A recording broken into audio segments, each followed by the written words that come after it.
Hey, painting pals! Welcome back to Mandy's Minis. Hi. Hi. I need your help. I need to steal her. She needs to rescue me.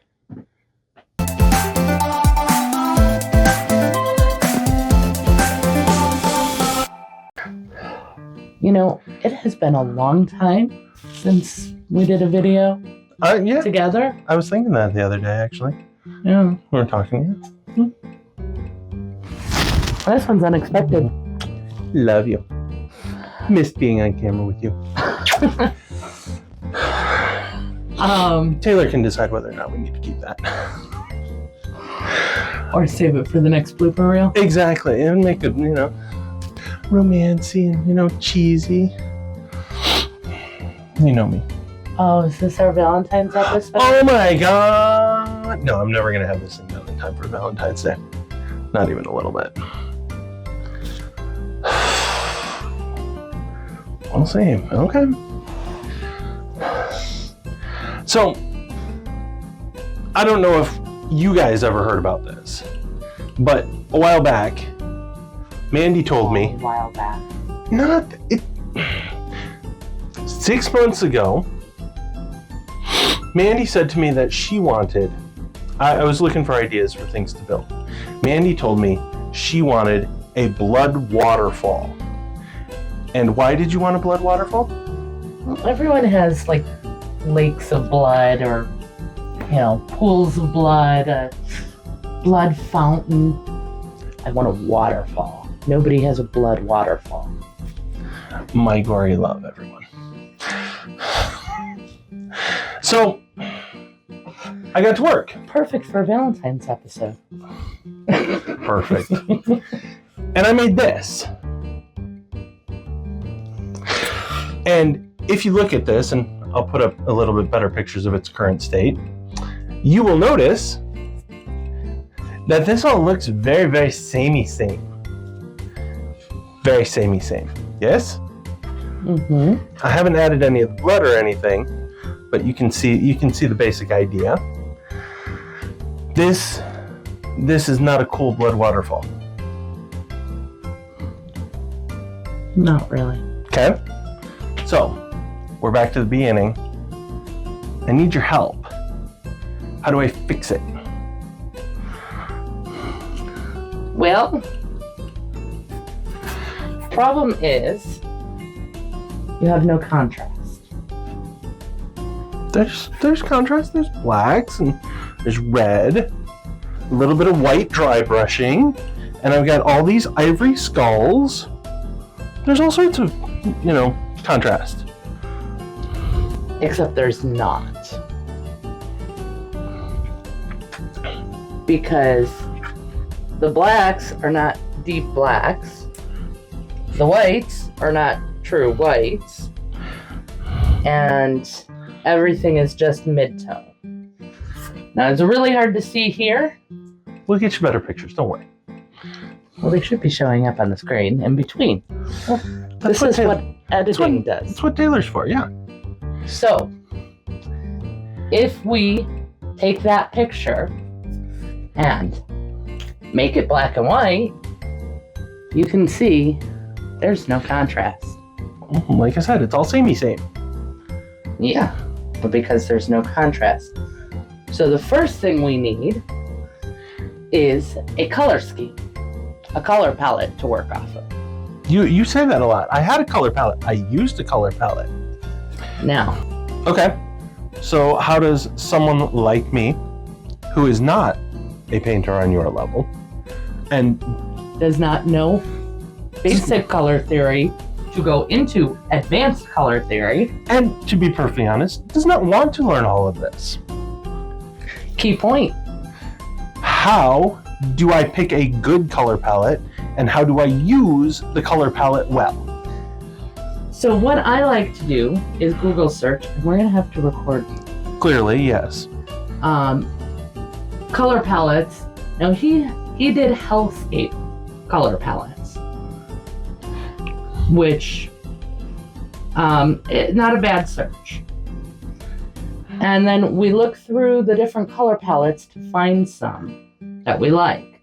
sometimes they'll suggest other ones. So one of the suggested ones, Evil color palette. And there's some good options here with range. And what we're looking for is something with a lot of contrast. Because if we're using a color palette that has a lot of contrast already in it, we don't have to put in the extra work to figure out how to make it work. What we want has lights and darks already within it. So even though we're thinking of hell as red and black and red and colors in between, we need something that's going to be bright to offset that darkest dark, and just straight up white Right. for Remember, highlights isn't going to do it. you can't have dark without light. Oh, we're getting philosophical now? That's it is. It's just you need those extremes. Evil character color palettes.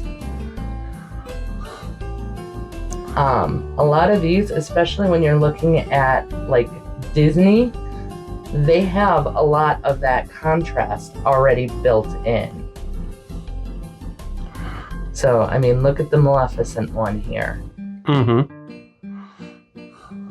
So something like that, you're going to have that big of a range. The thing you can do is just forget the color palette and go, okay, well, blood is red, so I'm going to have red there. So I need to make the rocks gray so that the red pops off of it. Okay, that makes sense.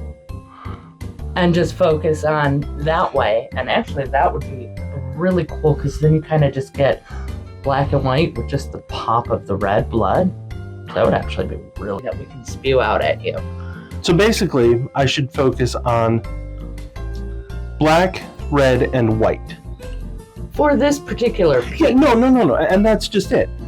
I'm looking at... But if you were giving me a figure or something like that, the best way to think about it is, what is one way I can make some kind of extreme? Maybe it is black to white. Maybe it is one very vibrant pop of color with the rest being more muted tones.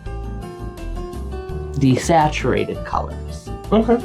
And one really bright saturated color. If you really want to make it look cool, Well, yeah. go watch my rock tutorial. No.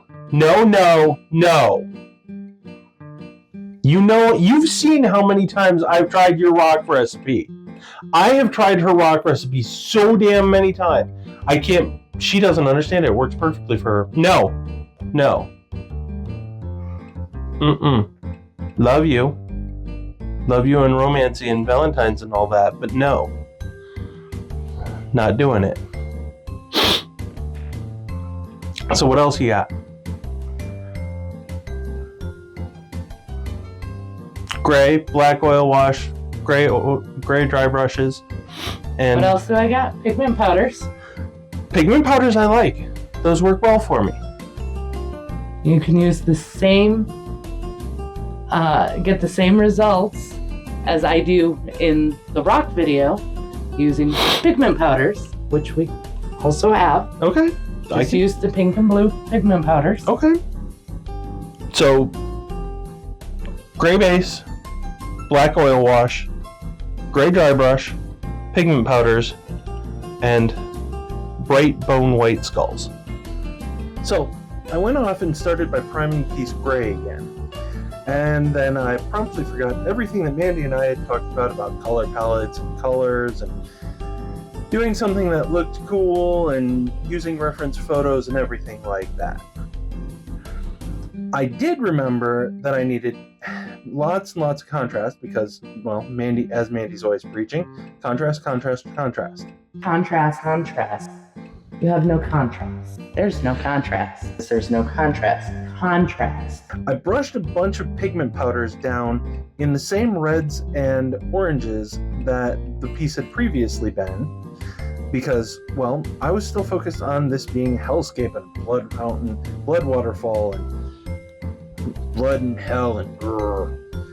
And then Mandy glanced over and asked me what the hell I thought I was doing. Reminded me that we had talked about doing something completely different. So I put down some different pigment powders, some purples and blues, a little bit of green. All in all, I think it looked pretty cool. A little bit, bright and clashy, but pretty cool. Bring that all down. I soaked over the pigment powders with a heavy black oil wash. You got that really dark black shadows and recesses. It muted the pigment powders really well and made for a lot of subtle color variations. To push the contrast even more, I followed that up after it dried with a dry brush of ivory and used a bright white on the skulls. And it felt ready for the really fun stuff. Resin pours!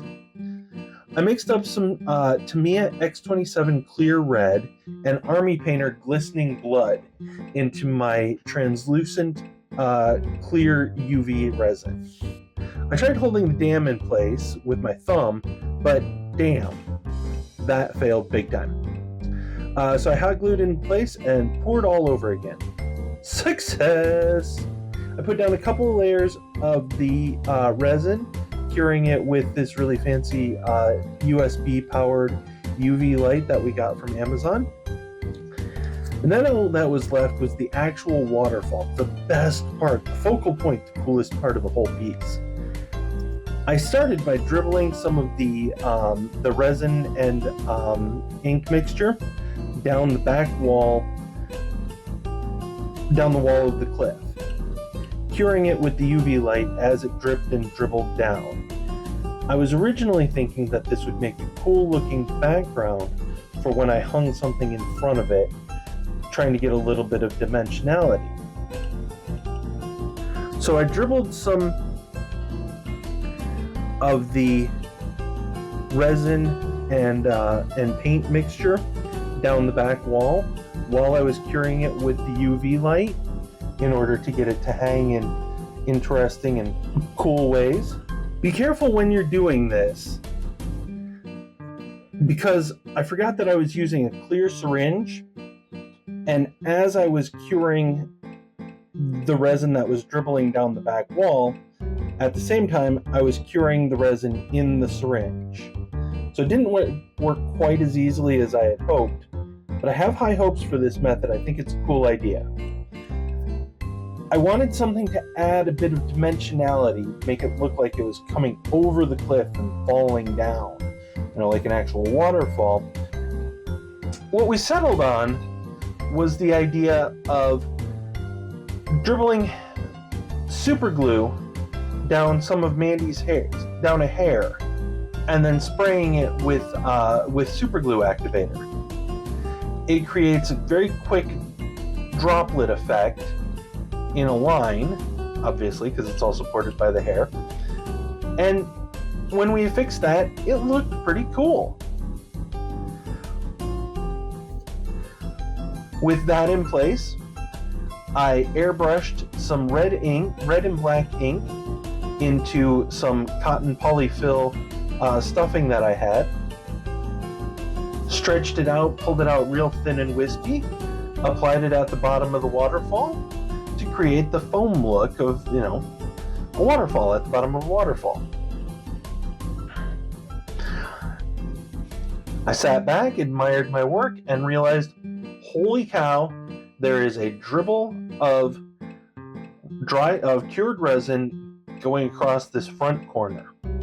How am I going to explain that? Well, I went to my bits box, pulled out this cute little nurgling, painted him up, and he's just come from a dip in the Blood River, and is now walking home, leaving a trail of footprints. He went to play in the river.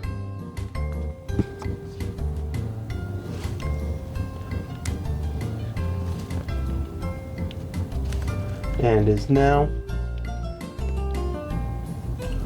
on his way to wreak havoc somewhere else in the world. Problem solved. So, with that, Taylor, if I could get a drum roll, please, and we'll move to final shots. I'm going to say a great big thank you to everybody watching. I want to remind everybody that we've got an Amazon affiliate link down below in the details, where we've got our patron information. We love all of our patrons. We really appreciate them. We would love to have you join. We love the community that we're building there, and we'd love to have you be a part of it. No pressure or anything, but it's just a ton of fun, and we love interacting with everybody. We're trying to get it to be more active. I'm trying to post there more often, so keep your eyes open for fun stuff to do there. All in all, just so much thanks to everybody. The short story behind the long story of this piece is I feel like no piece is ever beyond hope. I mean, maybe if you throw it on the ground and stomp on it with your feet, maybe. But give it a little bit of thought, some creativity, glue, paint, a little bit of wire sticking through it maybe. Who knows? You can probably save just about anything and make it something cool. I want to thank everybody for sticking around to the end of the video, and I really hope you all have fun and keep creating.